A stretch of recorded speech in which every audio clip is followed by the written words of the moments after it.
कक्षा 7 विज्ञान भारती इकाई 4 ताप और ऊष्मा में हम लोगों ने कल डॉक्टरी थर्मामीटर और डिजिटल थर्मामीटर के बारे में पढ़ा था। थर्मामीटर दो प्रकार का होता है, एक डॉक्टरी थर्मामीटर तथा दूसरा प्रयोगशाला थर्मामीटर या प्रयोगशाला तापमान। थर्मामीटर का क्या उपयोग करते हैं हम लोग? क्या करते हैं? ताप मापने के लिए। कोई वस्तु कितनी गर्म है उसका ताप नापने के लिए थर्मामीटर का प्रयोग किया जाता है। आज हम प्रयोगशालाओं में जो थर्मामीटर प्रयोग होता है उसके बारे में जानेंगे।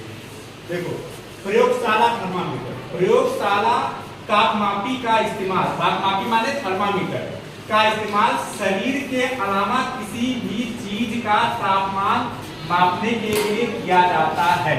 इसे लैब थर्मामीटर भी कहते हैं। इसके द्वारा शरीर का तापमान नहीं नापते हैं और किसी भी चीज का तापमान नापने के लिए इसका प्रयोग किया जाता है।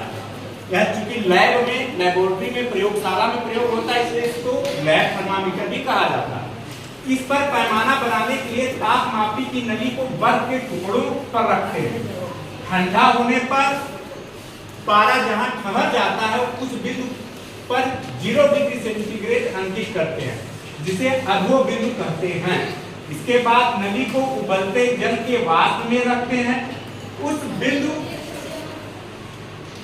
बिंदु पर 100 डिग्री सेंटीग्रेड अंकित करते हैं। इस बिंदु को ऊर्ध्व बिंदु कहते हैं। इन दोनों बिंदुओं के बीच की लंबाई 100 बराबर भागों में बांट देते हैं। एक भाग का मान 1 डिग्री सेंटीग्रेड होता है। फारेनहाइट पैमाने पर अधो बिंदु 32 फारेनहाइट तथा ऊर्ध्व बिंदु 212 फारेनहाइट अंकित करते हैं। इसका क्या मतलब हुआ? इसको बनाने के लिए सबसे पहले हम थर्मामीटर, प्रयोगशाला का थर्मामीटर लेते हैं। उसमें एक पतली नली होती है इसकी तरह, ठीक है? कांच की एक पतली नली होती है, नीचे से ऊपर तक एक जैसी होती है। यहाँ पर एक बल्ब होता है, सकरा भाग होता है। इसके अंदर एक पतली नली होती है, इसको केस नली कहते हैं, ठीक है?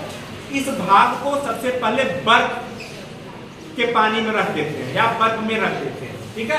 अब हम नोट करते हैं कि पारा कहां पर स्थिर होता है। पारा, बर्फ माने 0 डिग्री का तापमान, पारा जहां पर स्थिर होता है उसको हम अधो बिंदु या निम्न बिंदु के मान के रूप में अंकित कर लेते हैं। फिर क्या करते हैं? फिर उबलते हुए पानी के भाप में इसके बर्फ को रखते हैं प्रयोगशाला तापमापी से। अब पारा गर्मी से ऊपर चढ़ता है। ऊपर चढ़ के जहां पर वह उच्चतम बिंदु पर पहुंच जाता है उस भाग को ऊर्ध्व बिंदु के रूप में अंकित कर लिया जाता है, यानी उच्चतम बिंदु। इसके बीच के भाग को 100 बराबर खानों में बांट देते हैं और एक खाना जो होता है, एक इसके बीच के जो खाना, यह एक खाना 1 डिग्री सेंटीग्रेड के तापमान को बताता है। इसी तरह जो सेल्सियस सेंटीग्रेड पैमाने पर अधो बिंदु 0 डिग्री होता है, फारेनहाइट पैमाने पर वो 32 डिग्री फारेनहाइट होता है, यानी 32 डिग्री पर उसका जो है क्या होता है, हिमांक 32 डिग्री फारेनहाइट होता है फारेनहाइट पैमाने पर। और अधो बिंदु क्या होता है, 212 फारेनहाइट, 212 डिग्री फारेनहाइट। इस प्रकार सेल्सियस पैमाने के 100 खाने पर फारेनहाइट पैमाने पर 180 खाने के बराबर होते हैं, ठीक है? इसके हिसाब से एक फार्मूला तैयार किया गया है, जिस फार्मूले की सहायता से हम सेल्सियस सेंटीग्रेड ताप को फारेनहाइट ताप पर तथा फारेनहाइट डिग्री के ताप को सेंटीग्रेड के तापमान में पैमाने पर बदल सकते हैं। वो पैमाना क्या है?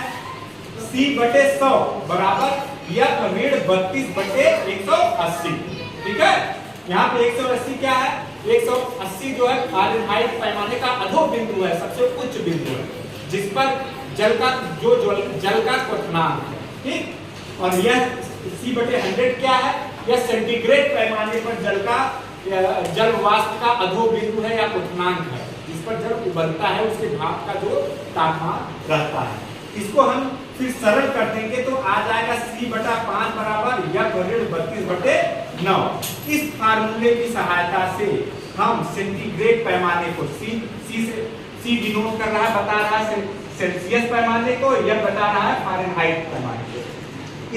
इस फार्मूले की सहायता से हम सेल्सियस ताप सेंटीग्रेड में जो ताप होता है उसको फ़ारेनहाइट में के ताप में बदल सकते हैं, या फ़ारेनहाइट का जो ताप है उसको हम सेंटीग्रेड के ताप में बदल सकते हैं।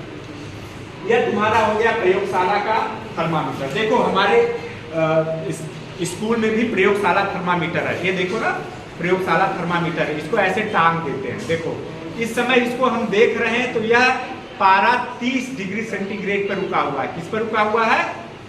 30 डिग्री। यहाँ पे लाल पारा देखो, सब लोग देखो, देखो यहाँ पे ये 30 डिग्री सेंटीग्रेड पे रुका हुआ है। 30 डिग्री सेंटीग्रेड मतलब यह इस रूम के तापमान को बता रहा है। तो प्रयोगशाला थर्मामीटर जो होता है उससे हम मौसम के तापमान को भी जान सकते हैं, ठीक है।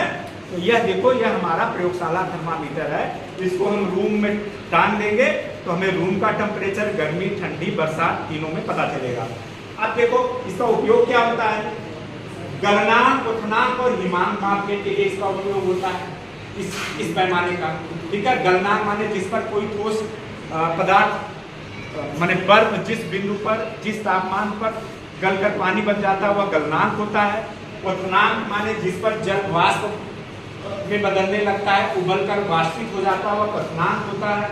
हिमांक वह बिंदु होता है तापमान का जिस पर जल बर्फ में जम जाता है, ठीक। रसायनों और विलायकों का तापमान मापने के लिए इसका प्रयोग रसायन और विलायक जो विलयन होता है उसका तापमान मापने के लिए भी किया जाता है। प्रयोगशाला की भट्टियों का ताप मापने के लिए, प्रयोगशाला में जो भट्टियां होती हैं उनका ताप मापने के लिए किया जाता है। ठोस से गैस, गैस से द्रव, द्रव से ठोस और द्रव से गैस में संक्रमण का तापमान मापने के लिए। इन सब चीजों के जब परिवर्तन होते हैं, जैसे ठोस गैस में बदलता है, गैस द्रव में बदलता है, द्रव ठोस में बदलता है, ठोस फिर द्रव में बदलता है, उन सब चीजों का तापमान नापने के लिए किसका प्रयोग किया जाता है? इस प्रयोगशाला थर्मामीटर या मीटर या लैब थर्मामीटर का प्रयोग किया जाता है। बस, ठीक है।